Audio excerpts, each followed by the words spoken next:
Avant d'entamer l'information régionale, retour sur quelques événements ayant marqué l'année 2023 dans le domaine du transport. La Fédération internationale des ouvriers du transport, ITF, a présenté les résultats de son étude sur le projet métro et bus rapide transit BRT d'Abidjan. Cette étude a relevé l'impact que pourraient avoir ces projets sur l'employabilité et les acteurs du secteur transport. Walter Kofi et Marius Siri.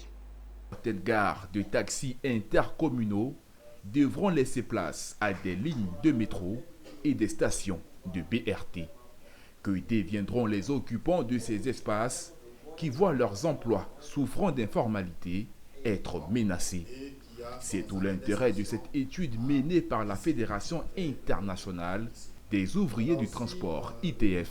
Une étude dont les résultats ont présenté l'impact de ces nouvelles infrastructures routières sur les emplois existants dans le secteur des transports. L'étude a révélé la création de nouveaux emplois, mais présente une préoccupation quant à la prise en compte des conducteurs de ces gares de taxis et minicars.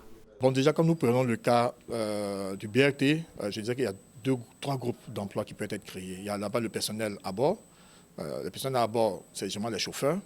Il y a la gestion des stations pour la ligne du BRT. Donc, pour la première, parce qu'il va y avoir normalement deux lignes après. Parce qu'il y a une ligne de BRT qui partira de la zone de Pétro-Ivoire-Engré jusqu'à l'hôtel Ivoire.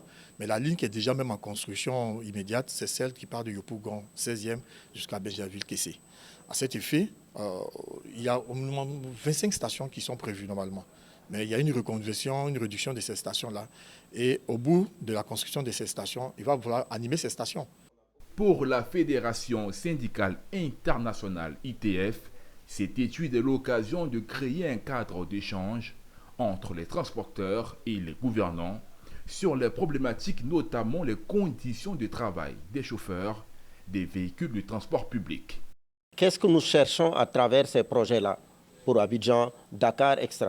C'est d'abord engager le dialogue avec les organisations gouvernementales chargées du transport urbain, comme ici à Mouga, pour avoir un cadre où on peut écouter les syndicats des transports, prendre en compte leurs préoccupations, prendre en compte aussi leur expertise, leur expérience, parce que personne ne connaît mieux que le secteur des transports urbains, parce que certains sont là depuis 40 ans, 50 ans. Donc avoir un cadre permanent de concertation, d'échange d'informations et de négociations.